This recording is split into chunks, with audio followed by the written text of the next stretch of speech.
సంగారెడ్డి జిల్లా పటాన్ చెరు డివిజన్ పరిధిలో జిల్లా పరిషత్ పాఠశాలను కొందరు అక్రమార్కులు జెసిబిలతో కూల్చివేయడంపై ఎంపీ రఘునందన్ సీరియస్ అయ్యారు. ఈ విషయమై పటాన్ చెరు పోలీసులు కేసు నమోదు చేయాలని డిమాండ్ చేస్తూ లిఖితపూర్వకంగా ఫిర్యాదు చేశారు. స్వాతంత్ర్యం వచ్చిన అనంతరం నుండి జిల్లా పరిషత్ పాఠశాల కొనసాగుతుందని, ఈ స్థలం తమదే అని కొందరు వ్యక్తులు కోర్టులో కేసు వేయగా న్యాయస్థానం సదరు పాఠశాల స్థలంపై వివాదం కోర్టు పరిధిలో ఉందని, పాఠశాల భవనాన్ని 3 రోజుల క్రితం కొందరు అక్రమార్కులు రాత్రికి రాత్రి జెసిబిలతో కూల్చివేయగా డయల్ 100 ద్వారా మెదక్ పార్లమెంట్ సభ్యులు రఘునందన్ రావు ఫిర్యాదు చేశారు. కానీ ఇంతవరకు వారిపై కేసు నమోదు కాలేదని, ఫ్రెండ్లీ పోలీసులమని చెప్పుకునే తెలంగాణ పోలీసులు దొంగలకు సద్ది కట్టే విధంగా వ్యవహరించడం సరికాదని రఘునందన్ రావు ఆగ్రహం వ్యక్తం చేశారు. బాధ్యత గల ప్రజాప్రతినిధిగా, మెదక్ ఎంపీగా జిల్లా కలెక్టర్కు, ఆర్డీఓకు, స్థానిక తహసీల్దార్కు ఫిర్యాదు చేసిన నివేదికలు తెప్పించుకుంటున్నామని చెప్తున్నారు. కానీ ఇప్పటివరకు ఎలాంటి చర్యలు తీసుకోలేదని అన్నారు.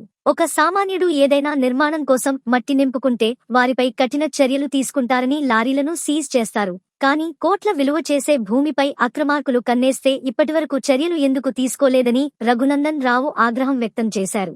తనకు తెలంగాణ పోలీసులపై నమ్మకం ఉందని, సదరు వ్యక్తులపై కఠిన చర్యలు తీసుకుంటారని, లేని పక్షంలో ఆందోళన తీవ్రతరం చేస్తామని ఆయన హెచ్చరించారు.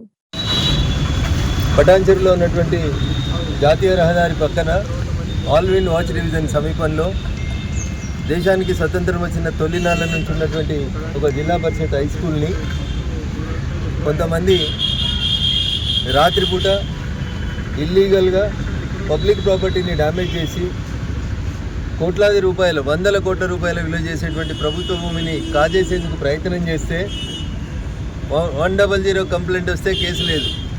కలెక్టర్ గారికి ఫోన్ చేస్తే విచారణ ఉండదు. జిల్లా పరిషత్ సీఈఓ గారు అసలు దాని కస్టోడియన్ ఎవరైతే ఉంటాడో ఆయన మాట్లాడాడు. కనీసం స్పాట్ మీదకి రారు, విచారణ జరపరు. దీని వెనకాల ఉన్నటువంటి పెద్ద తలకాయలేంది, ఎవరు ఈ భూమిని కబ్జా కోసం మాట్లాడుకుంటున్నారు, దీని విషయం లోపల జరుగుతున్నటువంటి లోపాయికారి ఒప్పందాలేంది, చిన్న రోడ్ మీద ధర్నా చేసి బస్ అద్దం పలిగిపోతే ఎనీ పొలిటికల్ పార్టీకి సంబంధించినటువంటి కార్యకర్తలు బస్ అద్దం పలికొడితే పీడీపీపీ యాక్ట్ అని పెడతారు. ప్రజా ఆస్తుల ధ్వంసం జరిగింది అని చెప్పి కేసులు పెట్టేటోళ్ళు పోలీసు వాళ్ళు. ఇవాళ 100 కోట్ల విలువ చేసేటువంటి సుమారు 4 ఎకరాల స్థలం, జిల్లా పరిషత్ హై స్కూల్ స్థలం, జిల్లా పరిషత్ సీఈఓ గారి కస్టడీలో ఉన్నటువంటి స్థలం కూలిపోయి 4 రోజులైతే తెలంగాణ పోలీస్ ఫ్రెండ్లీ పోలీస్ అని చెప్తారు. కనీసం ఇవాళ దాకా సుమోటో కింద కేసు కాలేదు. పోనీ పోలీసు వాళ్ళు పోలేదా? పోలీసు వాళ్ళు పోయినరు. పోలీసు వాళ్ళే జేసీబీలు ఎలగొట్టిరు, పోలీసు వాళ్ళే ఇటాచీలు ఎలగొట్టిరు, పోలీసు వాళ్ళే దగ్గరుండి దొంగలకు సద్దులు కట్టేటువంటి కార్యక్రమం చేయడం అనేది బాధాకరం, దురదృష్టకరం. 4 ఎకరాలు 100 కోట్ల విలువ చేసేటువంటి జిల్లా పరిషత్ హై స్కూల్ పటాన్ చెరుకు సంబంధించిన స్థలం విషయంలో నిన్న మొన్న 2 రోజులు జిల్లా కలెక్టర్ గారితో మాట్లాడితే ఇంకా నివేదికలు తెప్పించుకుంటున్నారట.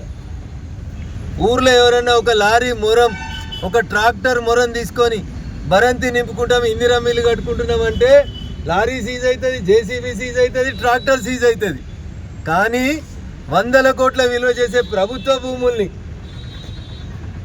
బాజాబ్తా జేసీబీలు ఇటాచీలు తెచ్చి కూలగొడితే కళ్ళుండి చూస్తూ కూడా మౌనంగా ప్రేక్షక పాత్ర వహిస్తే 4 రోజుల తర్వాత తప్పనిసరి పరిస్థితులలో ఒక బాధ్యత గల ప్రజాప్రతినిధిగా పోలీస్ స్టేషన్ మెట్లెక్కి ఈరోజు రాతపూర్వకమైనటువంటి కంప్లైంట్ని ఎస్హెచ్ఓ పటాన్ చెరు గారికి ఇవ్వడం జరిగింది.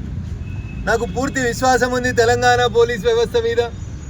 నేను ఇచ్చినటువంటి కంప్లైంట్ మీద కేసు నమోదు చేస్తారని, కూలగొట్టిన జేసీబీలు ఇటాచీలు సీజ్ చేస్తారని, trespass, demolition, public property damage కింద కేసులు నమోదు చేసి నేరస్తులని సీసీటీవీ ఫుటేజ్ ద్వారా ఐడెంటిఫై చేసి టెక్నాలజీని వాడి వాళ్ళందరినీ దోషులుగా కోర్టు ముందు నిలబెట్టాలని ఒక బాధ్యత గల ప్రజాప్రతినిధిగా, పార్లమెంట్ సభ్యునిగా ప్రజలని భయభ్రాంతులకు గురి చేసి ఎవరిని కంప్లైంట్ ఇయ్యనీయకుండా తెర వెనుక కొన్ని అదృశ్య శక్తులు పనిచేస్తుంటే తప్పనిసరి పరిస్థితులలో బాధ్యత గల ఎంపీగా పోలీస్ స్టేషన్ దాకా వచ్చినాను.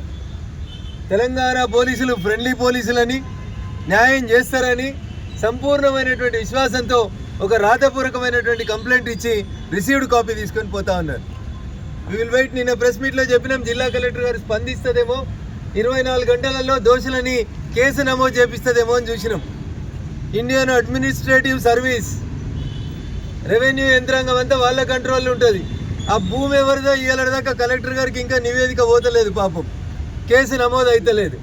అందుకని చట్టం తెలిసిన వ్యక్తిగా CEO గారు కంప్లైంట్ ఇవ్వడానికి ముందుకు వస్తలేడని తెలిసి వాళ్ళని కూడా ఎవరో అదృశ్య శక్తులు ఆపుతున్నారని తెలిసిన తర్వాత నేనే వచ్చి ఈరోజు కంప్లైంట్ ఇచ్చి రిసీవ్డ్ కాపీ తీసుకోవడం జరిగింది. వెయిట్ చేస్తాం, 24 గంటలు వెయిట్ చేస్తాం, 48 గంటలు వెయిట్ చేస్తాం. అయినా తెలంగాణ పోలీసులు, మా పటాన్ చెరువు పోలీసులు కేసు నమోదు చేయకపోతే ఉన్నతాధికారులకు ఫిర్యాదు చేస్తాం, ప్రత్యక్ష కార్యాచరణ ఆందోళనకి బరాబరి దిగుతాం. ఒకసారి చట్టం తెలిసినటువంటి ఒక వ్యక్తిగా అటు రెవెన్యూకి ఇటు పోలీస్ అధికారుల దృష్టికి రాతపూర్వకంగా సమస్యను తీసుకొచ్చిన తర్వాత FIR నమోదు చేయకుండా, దోషుల్ని శిక్షించకుండా, JCBలు ఇటాచీల్ని సీజ్ చేయకుండా పోలీసులు తప్పు చేస్తారని నేను అనుకుంటలేను.